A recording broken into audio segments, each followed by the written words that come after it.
Why do turtles eat plastic? Well, they love to eat jellyfish, and floating plastic bags look a lot like jellyfish. So it's not a great surprise that turtles actively seek out and eat plastic, like floating plastic bags. Globally, around 1/3 of all turtles are likely to have eaten plastic of some form.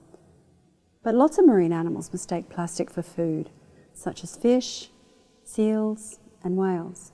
In fact, at least 690 marine species are known to have had encounters with plastic marine debris, either eaten it or become entangled in it. And of those species, at least 17% are vulnerable. They're listed as either near threatened, endangered, or critically endangered. Seabirds such as albatross, gannets, shearwaters, and petrels are particularly vulnerable.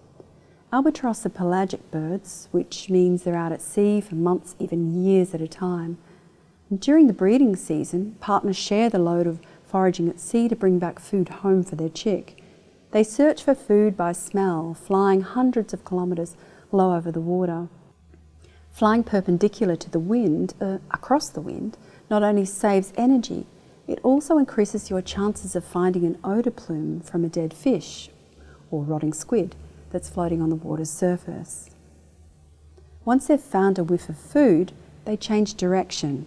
They turn to fly upwind. As they get closer, they'll zigzag back and forth to maximise the chance of keeping track of that odour trail. But they also home in on the smell of algae, as large concentrations of algae can mean lots of fish. And this is where it all goes wrong. Algae grows over the surface of plastic, so that plastic smells just like the bird's food. And as plastic floats, it's easily accessible to the seabirds. So although they've flown thousands of kilometres prowling the open ocean, those scent trails lure them straight to floating plastic. Imagine all that hard work to end up slowly starving, your stomach full, but full of plastic. But remember, they're not only feeding themselves, they're out there fishing to take home food for their young ones. Instead of taking home fish or squid, they bring back plastic to feed their hungry chick. Unfortunately, many of these seabirds are already at risk. So where's all this plastic coming from? Well, all over the world. The darker the colour on this figure, the more mismanaged plastic that country has, so more likely their plastic will end up in the ocean. New Zealand, Namibia, Oman, the Scandinavians and Canadians all have the lightest colours. They're doing the best. They all get gold stars. But it doesn't matter who produces this marine plastic, because once it's in the ocean, it travels in ocean gyres around the world. Inside the gyres, the water is stationary, and it's here that plastic accumulates. Over time, garbage patches form.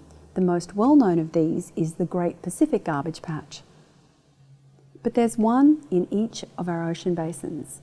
Around 8 million tonnes of plastic enters our oceans each year. That's equivalent to 16 shopping bags full of plastic for every metre of coastline, excluding Antarctica. But the rate at which plastic goes into the ocean is increasing. How about your weekly shop? The container your apples come in, or the plastic bags that you put them in? These are all single-use plastics. How do we get out of the shops without using any of these single-use plastics? Well, for a start, those plastic bags. 1 trillion single-use plastic bags will be made globally in 2019. Replacing these with these would seem to be a really easy start. And lots of countries have banned plastic bags already. Rwanda did it back in 2008. Bottled water. In Australia, we use 118,000 tonnes of single-use water bottles every year, and that's just Australia. By the way, our tap water is fine, often better tasting than the stuff you buy in a bottle, unless you live in Adelaide, or if you're buying that lovely Norwegian water. But you get my meaning. So replacing these with these and providing water taps around town easily eliminates another 200,000 tonnes of plastic every year. Councils, we need a couple of taps.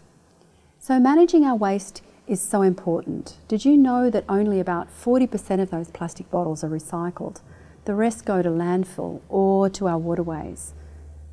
Water bottles will take at least 1,000 years to biodegrade, but that doesn't mean it's gone. just that it's broken down into thousands, even millions of tiny pieces into microplastics. But that's another story.